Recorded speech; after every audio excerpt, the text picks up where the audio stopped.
মামলা হয়েছে, এখন কোর্টে কোনো উকিলও ধরতে দেয় না, এমন একটা সিচুয়েশন এরা সৃষ্টি করছে, কোনো উকিল ধরতে দেয় না, ভয়ভীতি দেখায়, প্লাস তাদের অবহিত টাকা দিয়ে তাদের কেনে। আর এখন বর্তমানে আমরা আতঙ্কিত যে যে কোনো সময় ওকে মেরে ফেলতে পারে, এমন বলে যে তুই মামলা না তুললে তোরে মেরে ফেলবো, খুন করে ফেলবো। হ্যাঁ, ওনাকে চিনি। উনি যে শ্বশুর দাবি করে আসছিল, তার নামে ওইটা মামলা হয়েছিল। মামলা হওয়ার পর ওই মামলাটা তদন্ত ছিল সিআইডির উপরে। তো সিআইডি তদন্তে মিথ্যা প্রমাণিত হয়েছে। ওর সাইন স্পটে দেওয়ার পর আসছে যে সাইন দিয়ে তারা নকল করছে, তাদের নামে মামলায় ওয়ারেন্ট হয়েছে। এটাই প্রকাশই আছে।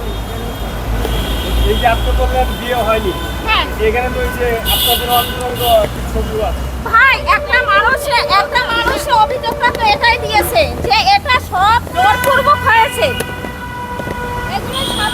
এজন্য মামলা হয়েছে। ওয়ারেন্ট দিয়েছে আদালত, মহামান্য আদালত এখন তাদের নামে ওয়ারেন্ট দিয়েছে।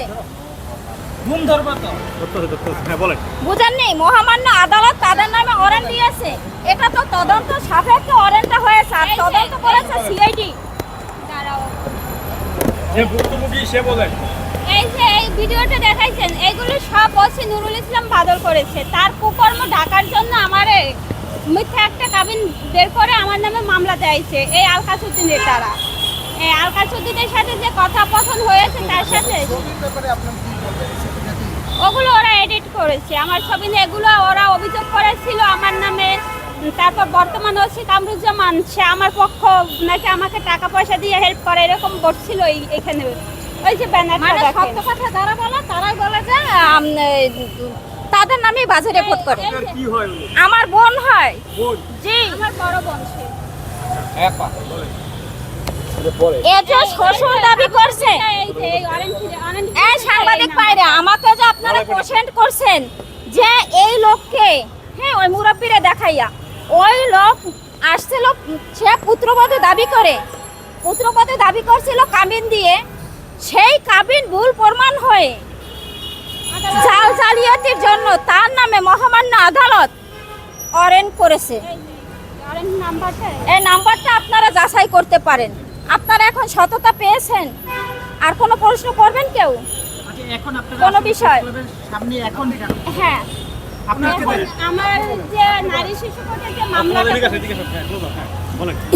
নারী শিশু কোর্টের যে মামলাটা করেছি আমি, এখন ওই মামলাটা নারী শিশু কোর্টে যে ওসি নুরুল ইসলামের বিরুদ্ধে ধর্ষণ চেষ্টা মামলা করেছি, ওই মামলা তোলার জন্য আমাকে হুমকি দিতেছে, আমাকে হত্যার হুমকি দিতেছে, আমাকে গুম করে ফেলবে, আমাকে হত্যা করবে আমি যদি মামলা না তুলি। আর আমাকে একাধিক মিথ্যা মামলা দিচ্ছে। প্রতি তারিখ এক একটা মামলা দেয় আদালতে, 2-1 তারিখ দাঁড়ানোর পরও মামলা থাকে না, কিন্তু তারপর তো আমার দাঁড়াইতে হয়। এই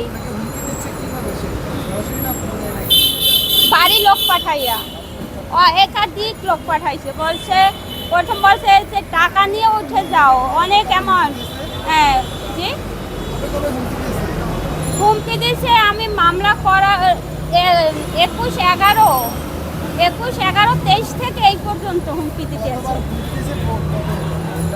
একাধিকবার দিচ্ছে। লাস্ট তারিখ কবে তাই বলছে? বাড়িতে লোক পাঠাই হুমকি দেয়।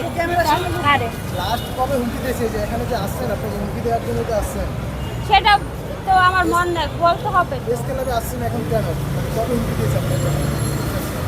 হুমকি দিতে আছে তো সব সময় আমার বাড়িতে যাই, আমাকে এখন তো আমি আসে ডাকাই মামলার তারিখ কেন আসছেন, মূলত কি উদ্দেশ্যে আসছেন সেটা বলেন, বিস্তারিত ঘটনাটা বলেন। কেন আসছেন প্রেস ক্লাবের সামনে? আমাকে ওই মামলা তোলার